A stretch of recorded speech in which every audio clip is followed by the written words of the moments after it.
રાજકારણીઓની વ્યસ્તતા વચ્ચે ક્યારેક સંવેદના એવા દર્શન થાય છે જે સમાજ માટે ઉદાહરણ બની જાય છે। રવિવારે રાત્રે રાજ્યના મંત્રી પ્રફુલ્લભાઈ પાનસેરિયાએ પણ કંઈક આવું જ માનવતાવાદી કાર્ય કરીને સૌના દિલ જીતી લીધા હતા। રાજકારણીઓની વ્યસ્તતા વચ્ચે ક્યારેક સંવેદનાના એવા દર્શન થાય છે જે સમાજ માટે ઉદાહરણ બની જાય છે। રવિવારે રાત્રે રાજ્યના મંત્રી પ્રફુલ્લભાઈ પાનસેરિયાએ પણ કંઈક આવું જ માનવતાવાદી કાર્ય કરીને સૌના દિલ જીતી લીધા હતા।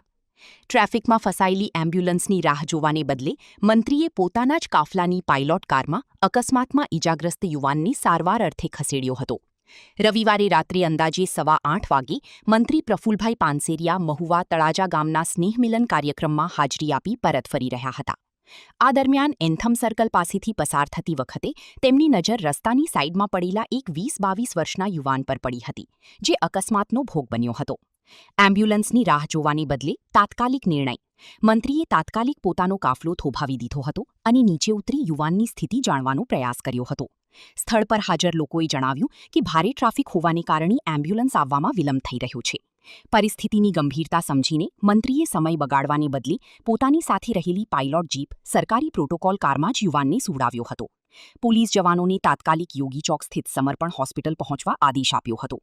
હોસ્પિટલમાં પણ ફોન કરીને આગોતરી જાણ કરી જેથી સારવારમાં વિલંબ ન થાય। અકસ્માત સમયે ગોલ્ડન આવર ખૂબ કિંમતી હોય છે। મંત્રીએ પોતાના પ્રોટોકોલની પરવા કર્યા વગર જે રીતે યુવાનની મદદ કરી તેની સ્થાનિકોએ પણ સરાહના કરી હતી। માત્ર હોસ્પિટલ મોકલીને મંત્રી અટક્યા નહોતા, તેમણે યુવાનની યોગ્ય સારવાર મળી રહે તે માટેની તમામ વ્યવસ્થા પણ કરાવી આપી હતી। હાલમાં યુવાનની સ્થિતિ સ્થિર હોવાનું જાણવા મળ્યું છે। મંત્રી પ્રફુલ્લ પાનસેરિયાના આ સેવા કાર્યને સોશિયલ મીડિયામાં પણ ભારે પ્રશંસા થઈ રહી છે।